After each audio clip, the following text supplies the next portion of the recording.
My guest today, Michael D. Levitt, enables thriving workplaces. He's a burnout survivor, an AI solutions consultant, a global thought leader on HR and wellness, a therapist, a keynote speaker, an author, an executive coach, and the host of the Breakfast Leadership Team show. No wonder, Michael, you're a burnout survivor. That's a lot of stuff, but welcome to the show. Great to be with you, Mike. Looking forward to our conversation today. Michael, from all of your experience, what do you believe is the number one most important characteristic of a great leadership team? Togetherness. Now, I don't know if that's a word or not, but I'm going to move them together. I think that in any initiative with an organization, when you move forward together, you can accomplish great things. And I see way too many organizations that are anything but together. They're siloed, they're separate. It's actually a wonder that anything gets done. And I'm sure that will lead us right into the conversation we're going to be having today, which is really going to be focused on workplace culture. And, culture is one of those words that's overused, one of the words that, you ask 12 people and they'll define it 10 different ways, if not 12 different ways. How do you define workplace culture? Similar, with the togetherness, but I think it's an environment where you have, and I've been fortunate to be part of organizations like this in my career, where you have a diverse group, and I'm not just talking about genders and race, I'm just talking about skill sets and just upbringing and everything else. When you can collectively bring together some people that have an absolutely strong passion about what they do and understand their part of the puzzle to make an organization successful, to serve the customer's current and future needs. When you have that, that's when you can, quite frankly, create magic. That's when you survive pandemics and economic downturns and tariffs and anything else that the world throws at us. Your organization continues to thrive and grow and serve is because you've got a strong team that's making all of the things happen that need to happen in the company.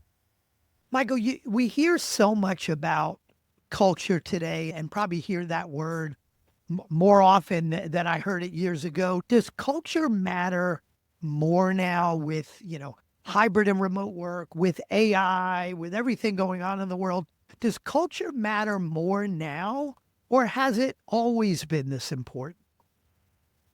I think it's always been important, but on the flip side of that, I think that the variety of generations we have in the workforce now, which we have a lot, and even Gen Alpha is going to be coming into the workforce pretty soon, if they're not already there. It's an interesting dynamic to watch because I'm Gen X, and what we find important and what we get out of work and what we put into work might be different than a Gen Z or a millennial or even a baby boomer. There are some variances, and I don't want to paint it with a broad stroke because I know many people, in different age groups that have a different philosophy around work. But ultimately, it boils down to this. When you go to work, obviously it's there to compensate you and you exchange your time and efforts for compensation. But I think the challenges we face in the world has become more complex. So kind of coupling back to your question, I think it's more important now in a way because the world today is more complex than it was even a decade ago or 20 years ago. There's so many different things. And as you mentioned, with AI, remote work, hybrid work, those type of environments, there's been a lot of changes to the rules of basically in work. And a lot of leaders and employees, well, I don't want to point fingers at either one, but both are trying to figure out how to navigate this world.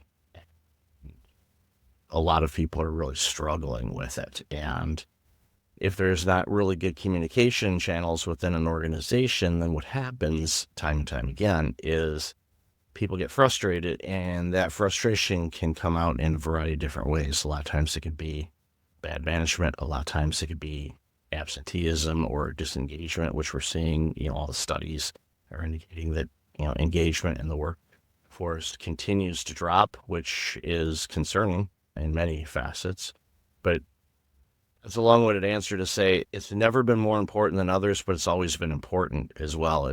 But there's a lot of dynamics going on in the world right now that's making it a bigger issue than we've probably seen in the past. Yeah, so it's all what I'm hearing, and I agree with you, is it's always been important. It's more complex now, way more complex now. And to your point of leaders having to navigate through that, as leaders are navigating through that, what do you feel like the biggest blind spot is for leaders? Because I've seen a lot of leaders that kind of think they're building culture, but they may actually be undermining it. What do you see is maybe the biggest blind spot leaders have?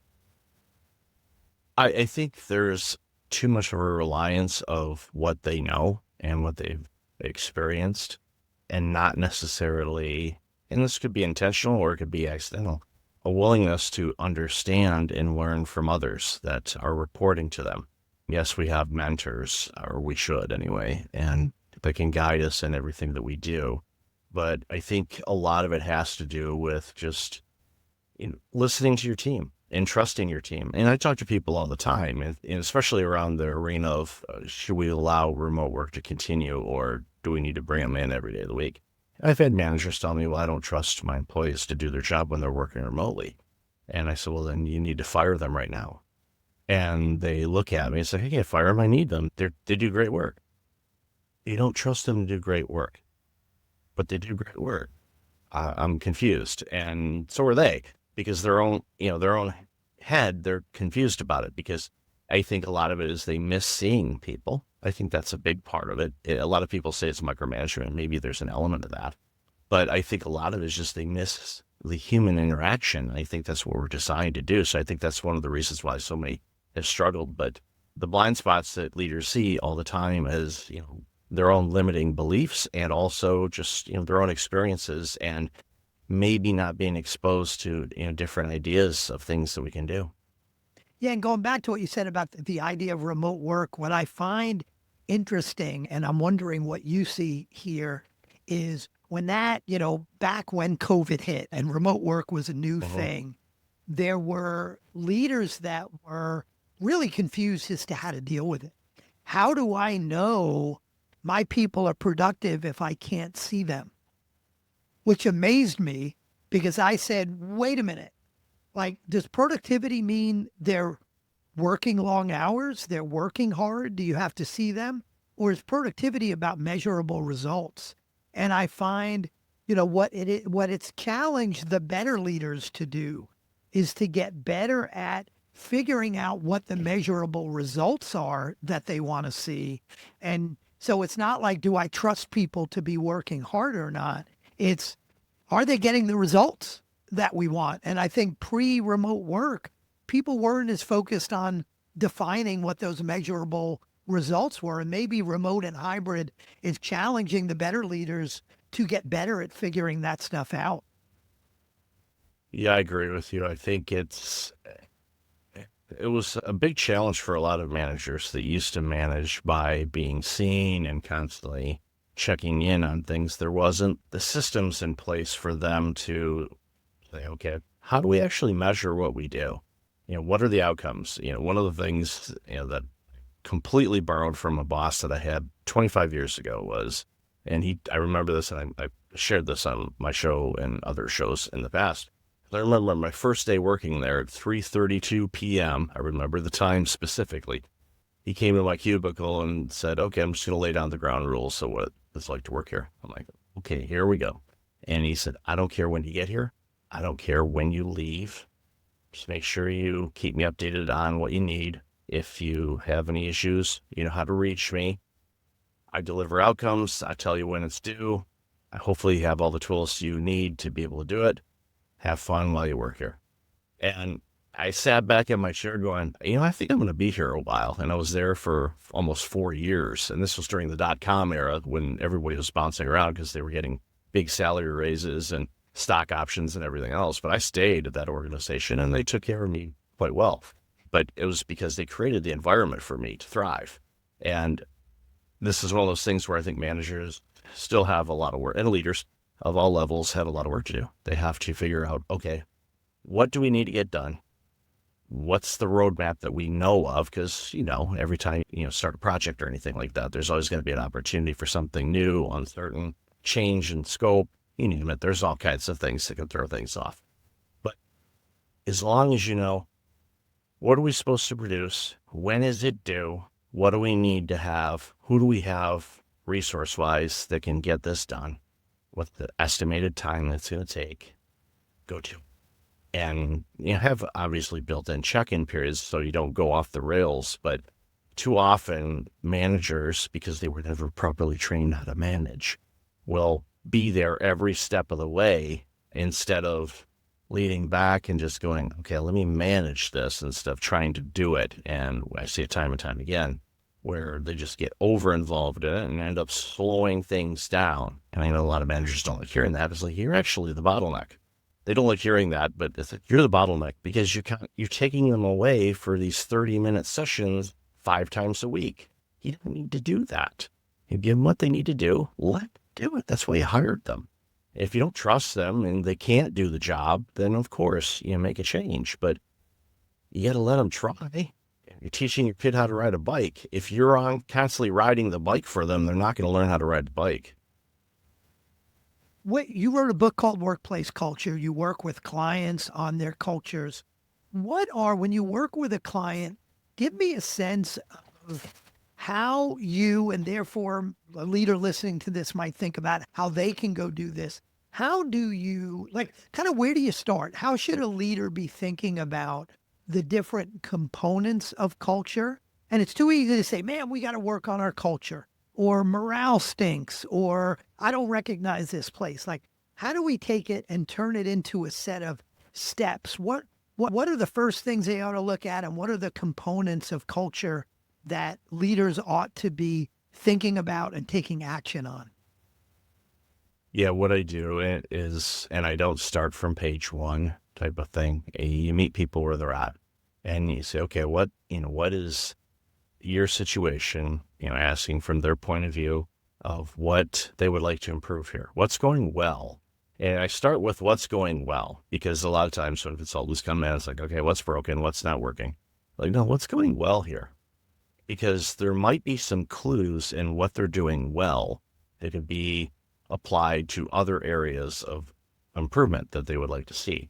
So you find out what's going well. And then from there, you say, okay, what are some things you're seeing? What are the results that you want that you're not currently getting? And just kind of get them to start thinking about that and get that mindset moving of, okay, these are the things I'm not seeing. And sometimes they could be biased and they say, well, I want to see this. It's like, okay, but you're getting the results, but you're not getting them the way that you want them, but you're still getting the results. So you basically doing a little forensic work, trying to figure out, okay, how do they think? What is something that they want to see? And is to be an individual leader or the leadership team or even the front lines, asking them, what do they want out of things?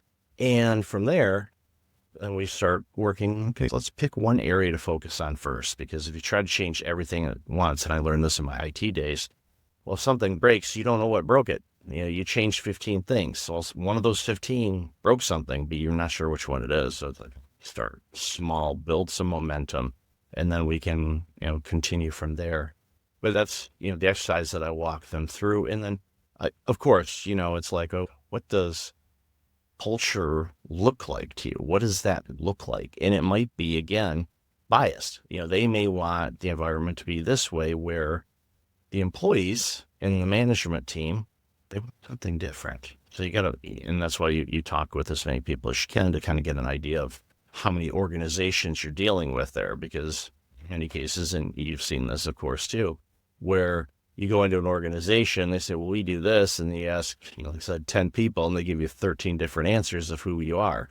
You're like, oh, okay, well, I see the problem, or one of them anyway. You guys don't know who you are. And let's figure that out and adjust it accordingly. Is the definition of culture driven from the top down, or is it driven by what employees want? Is it driven from the bottom up?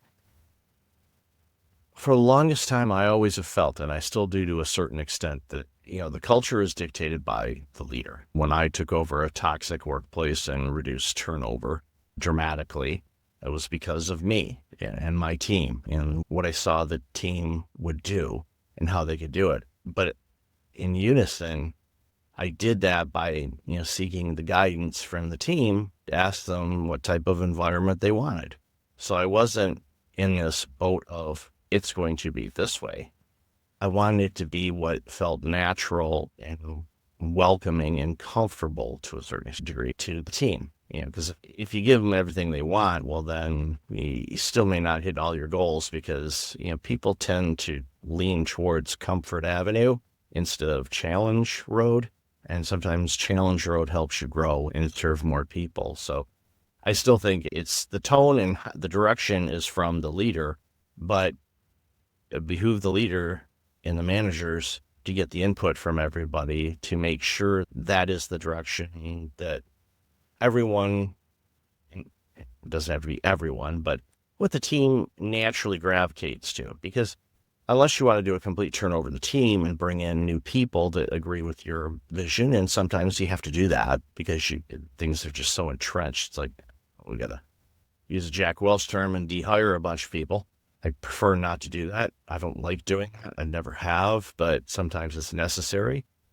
But again, to answer your question, I do think it's the leader that sets the direction and the tone of what the culture will be.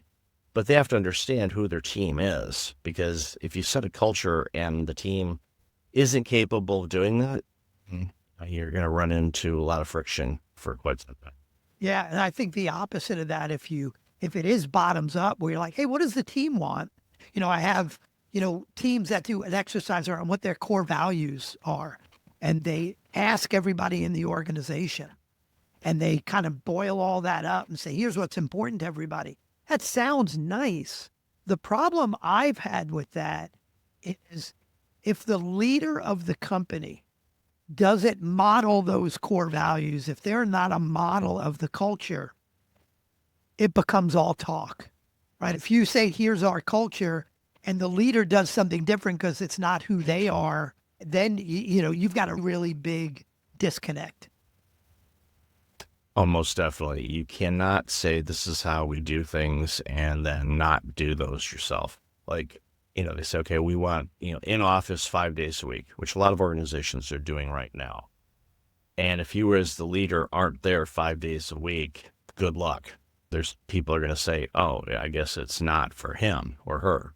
And that's not a good thing. You have to demonstrate and act the act. And if that's difficult for you, then again, it's a growth opportunity for you. You say, okay, this is the culture I want. Well, then you have to behave and act that way and set the tone, because many people mimic, the behaviors of their leadership. Whether it was, people coming in late and all of this stuff, and the leader's, the first one there, all of a sudden you start seeing some people, I got to show up a little bit earlier. And not that they're going to beat you to the door, but maybe they might. I've seen that where, I tend to be an early riser and get in early. And I found that some people that tend to be a little bit later, all of a sudden they just started coming in earlier. I didn't say a thing to them. I didn't say anything about their attendance, what time they came in and all that. I was, borrowing from my former boss. I don't care when you get in here, just as long as you get your work done, we're good. I'm more concerned about productivity than, okay, the hours that you were here. If you're really efficient and you get everything that you're supposed to get done in 5 hours instead of 8, okay, I'm not, one of those people that you got to give me those extra 3 hours, because we all know what productivity does. If you're getting 3 hours of productivity out of somebody in an 8-hour day, you're doing pretty good, just because of all kinds of different factors involved in that. But it's, again, you have to, as a leader, you have to demonstrate the behavior that you want. Because if you don't, well, then, they're going to mimic you and they're going to say, well, he's just all talk or she's all talk. And why would I listen to them? And all of a sudden, the trust factor starts to erode or be completely gone. And then you have a really big challenge on your hands. How do you, when we talk about productivity or results, That's very quantitative. We could measure that. When we talk about culture, and I'll use the word you used at the top of the show, togetherness is a way to think about it. When we talk about culture, that feels a lot more intangible. That feels a lot more qualitative and not quantitative. How do you, or can you, in your opinion, measure culture in a way that shows whether you've got an empowering culture or a disempowering one? If you are working on some culture change activities, are those activities working or not? Is there a way to measure culture? There is, depending on what you can define as culture. If you want a culture where everybody is being, productive, you can measure the productivity numbers. You can measure satisfaction scores if you survey your clients on things. You can also survey, okay, what's attendance looking like? Again, not being, someone that's overly managing, being, okay, what time do they come in? What time do they leave? All that kind of stuff. Also just measure it in hallway conversations, or even if it's in remote teams types of situations, how are people interacting with each other before the quote unquote meeting officially starts? So if people are, chatting, in a group setting or something like that, or, they're just making light of situations that are going on right now and just trying to be happy and jovial, or again, there's a lot of intrinsic factors you can look at. And this goes down to, and this is not a micromanagement thing, but it's also the check-in with your team.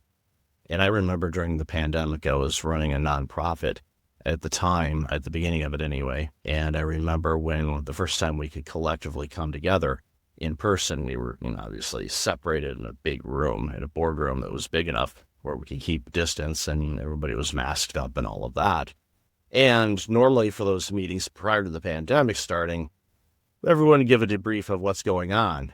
And, basically, okay, let's go and start the meeting. And, the first person starts saying, well, here's the update on this. And I literally stood up and I just did a timeout. I said, okay, this meeting, we're not going to talk about anything about work. We're going to talk about how are you doing? What's working for you? What challenges are you facing? Anything you've learned to help you navigate what's going on right now in the world as far as getting access to things to share with everybody else. So if they're looking for help or guidance, or where can we find toilet paper, or, where can we get this, or is there any places that you're hanging out and meeting with people? And so we did that.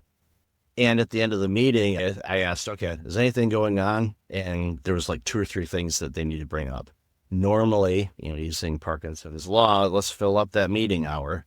Where there was like a couple things that quite frankly could have been an email when it came to the work related issues. But it was right now, I just care about you as a human being, which I always do, but specifically now, because this is pretty catastrophic of what we're going through. And that created an environment where people just could relax a little bit, and they knew that, hey, if you need to do something, to take care of something, do it. Family comes first. We'll sort everything out later. And that was the environment that I wanted to have, and thankfully did have there.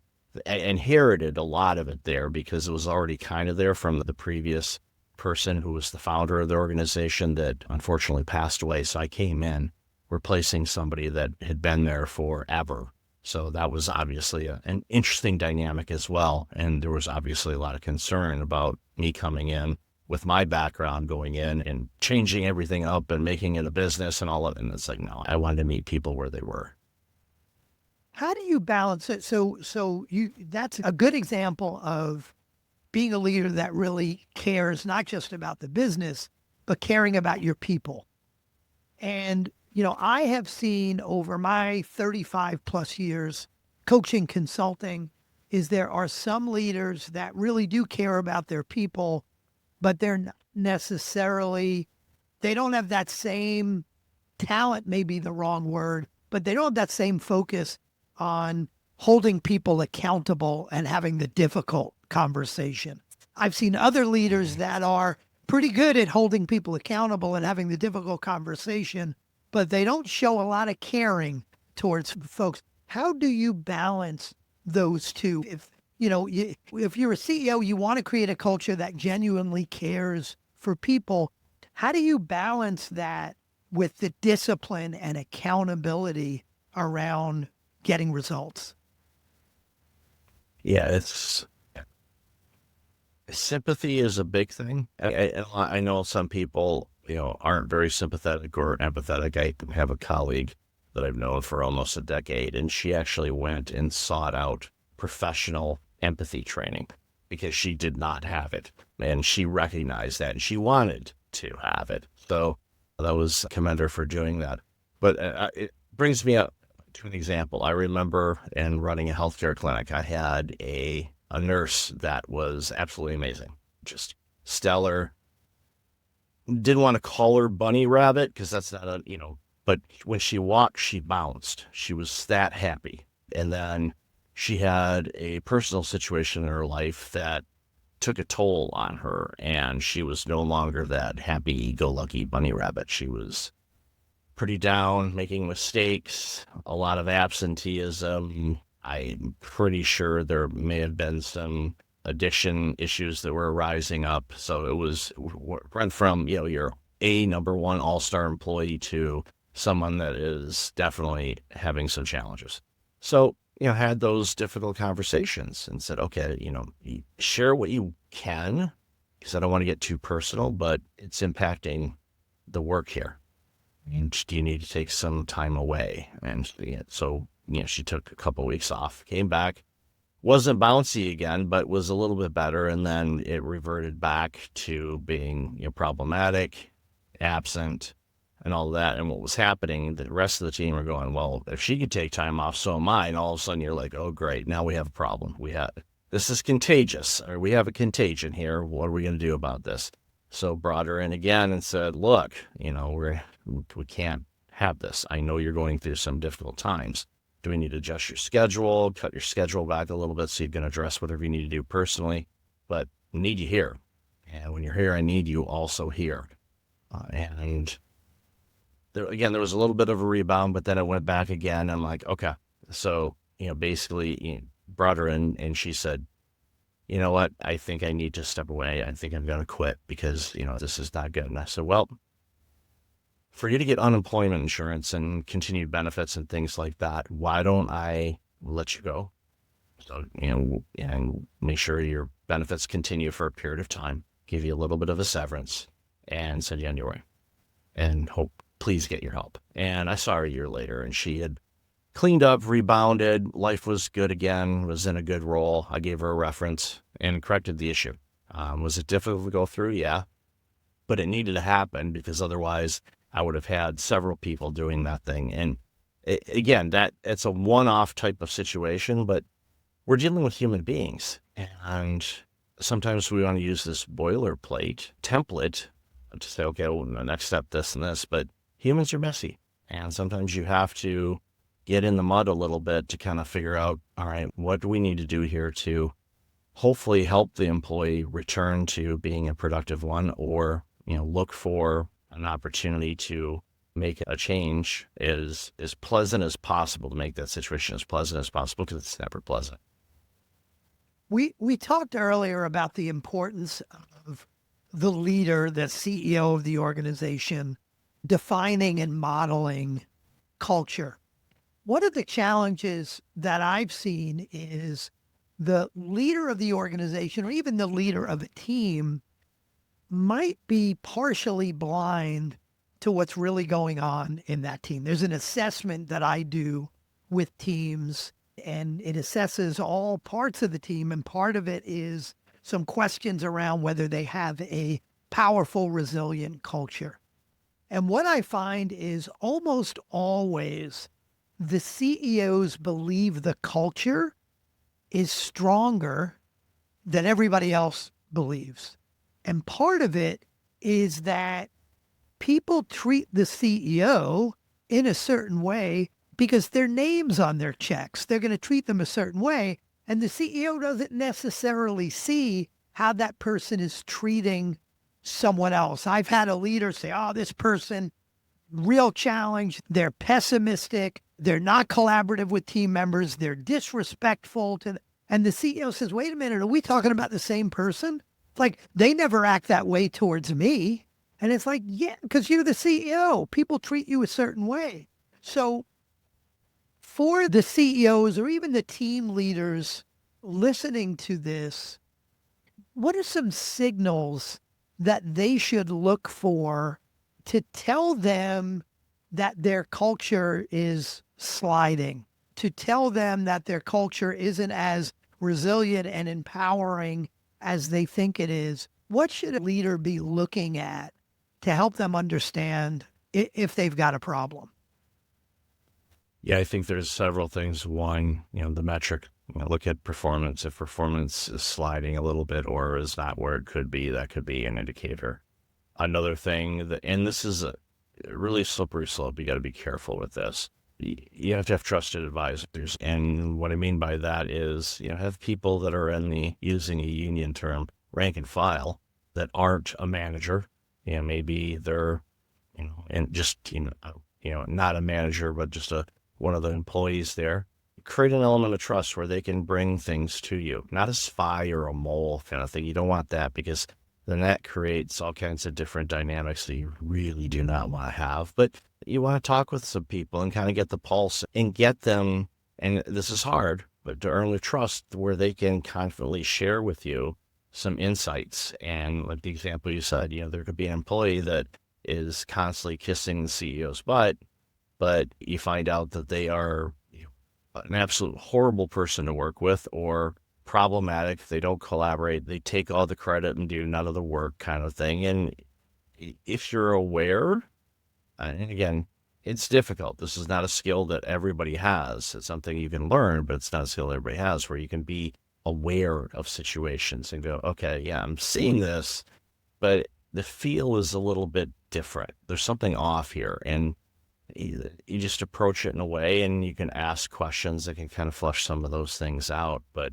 bottom line is, you have to create an environment where people trust you and can be the real version of you. Yes, there's always going to be that looking up to the CEO and you're the, thank you so much for this job. But one of the things that I do is I want you to be real with me. I want you to have those, if you need to bring something to me, do it. I think of Alan Mulally when he took over Ford Motor Company and it was bleeding money, and all the reports that he was getting was, hey, we're doing great, which was just complete bull. And finally, one person showed up with a report that showed, okay, we're in the red on this and this, and Mulally cheered. And then the next week, everybody showed up with the true reports, and they realized, okay, wow, we're in bad shape here. And he was thrilled. He's like, finally, okay, now we can start doing the work we need to do. Because everybody's afraid CEO will fire me. Well, yeah, the CEO can fire you, of course. But you know what?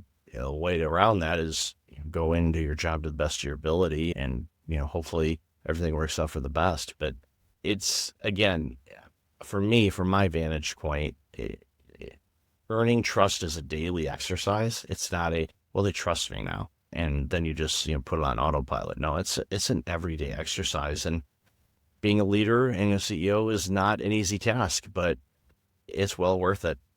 Yeah, and I love the Alan Mulally Ford story. And by the way, if you're interested in learning more about that, there's a wonderful book called American Icon that tells that story. And I know that story well. And the gentleman you're talking about is Mark Fields, who decided he was going to be honest. And what I love about that story is around that leadership table when Mark Fields says, we're in the red, and everybody else, thought he was going to get his head chopped off, because that's what would have happened in the previous administration. Alan said, thank you for your honesty. Let's all figure out how we're going to help Mark. And all of a sudden, everybody Yep. realized, oh, crap, we're a team here. This is not about individuals. And Mark ended up being CEO of Ford for a while too. Yeah. So it speaks volumes to that. I had the fortune to meet Alan at a conference several years ago, and I told him I was, based originally from Detroit, so I had some ties. I thanked him for the courage that it took for him to take that role. Because yes, you get offered a role and you take it and all that stuff, but as a leader, there's an element of courage, especially if you're taking an organization that is bleeding, which it definitely was when he took over the reins. And That Ford was the one of the big three that did not take government money. GM and Chrysler both filed bankruptcy during the Great Recession. Ford did not. And a lot of that had to do with the work that Alan did to prevent that from happening. Yeah, love that story. Love that story. As we start to wrap up, I want to help our listeners come up with one action they can take. So if a leader could make just one small change to create a thriving workplace, to create a great workplace culture, if a leader could make just one small change tomorrow to start improving their culture, what would you advise them to do? Well, I turned over a healthcare organization that was averaging almost 90% turnover annually. That's 9 out of Wow. 10 people leaving. Master's level and above educated clinicians and doctors leaving every year. And after my first year there, I reduced it to 6%, so less than 1 of 10. What did I do? I went in and I met with everybody, and I asked them this question. If you were in my seat, what would you do? I said, nothing's off the table. You're not going to get in trouble. I'm not going to fire you over anything you say. This is a safe place right now. I basically went into therapist mode. Say, this is a safe environment. I'm not going to hold it against you. This is your truth. This is what you feel. What would you do? And everybody more or less, shared some ideas, insights, some more than others. And I looked for low-lying fruit. I'm like, okay, is there any of these things I can implement right away? And I had approval from the board to do it. So I did. I implemented a handful of things.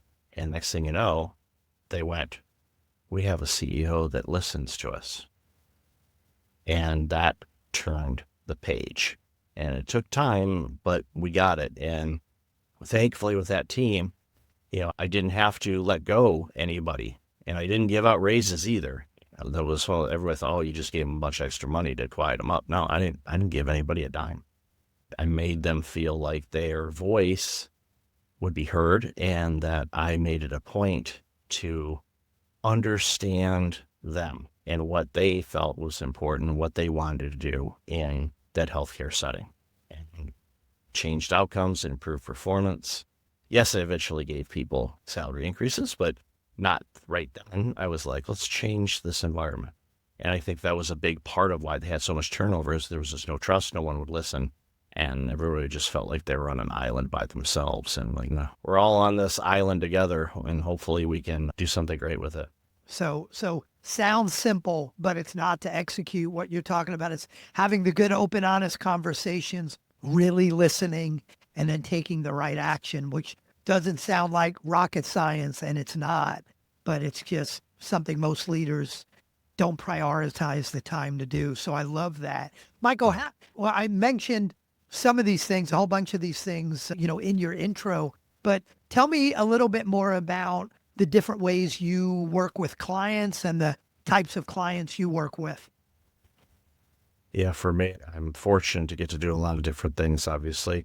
I have my show, which you'll be on later today, which is really cool to get to have 2 conversations the same day with awesome people. So I'm very thankful for that. So the Breakfast Leadership Show, available on all the podcast platforms. Do a ton of content creation on our website, breakfastleadership.com. Just look for the link articles. There's all kinds of content that gets created there all the time. Working with teams and individuals, mostly teams. Right now, I do a little bit of individual work from time to time. I'm a cognitive behavioral therapist, and neuro-linguistic programming, or NLP, is a whole lot easier to say. Therapist, and I obtained those certifications a few years ago when I kept running up against the same issues time and time again with people and why they were stressed and why they were burned out. So I work with teams to help them with their culture, to figure out what's the culture that they want, not the culture that I prescribe. This is how you should do it. I want what will naturally fit for that organization to grow and thrive, because as a citizen of this great, beautiful blue planet that we're on, I want organizations to thrive. I want them to be great. Why? Because they make great products and services that we all get to benefit from. So that's my mode on that. And then, of course, too much work, unfortunately, on burnout recovery. I'd much rather do prevention, but as we know in healthcare, it's all about recovery, not as much time and focus on prevention. but working with people to kind of help them get back to their ideal state for them. And then if they're willing to do the deeper dive to figure out why in the world did I burn out in the first place and make whatever adjustments they need to do. So I'm very fortunate that I get to do all the things that I get to do. Yeah, beautiful. And where should people go? You quickly mentioned that Breakfast Leadership website, I think, but what's the best place for people to go if they want to find out more about you and how you might be able to help them? Yeah, breakfastleadership.com is probably the best place. Links are all there where you can find all kinds of different things to do and enjoy that rabbit hole, because I get to do a lot of fun things and I enjoy doing it. Everybody tells you, focus on something. I'm like, I'm trying, but I have too many interests and I want to help too many people. So I do the writing, I do the podcast, there's the coaching, consulting, there's music, there's a music link there, write some music. So which is really interesting because my original career was accountant and you're not supposed to be creative when you're an accountant. So thankfully I left that That's field why you're not an because accountant anymore. Yeah, it's creative accounting gets you in jail. So you don't want to do that. But yeah, so just breakfastleadership.com. Excellent. Well, I always say if you want a great company, you need a great leadership team. Michael, thanks so much for helping us get there today. Thank you so much, Mike.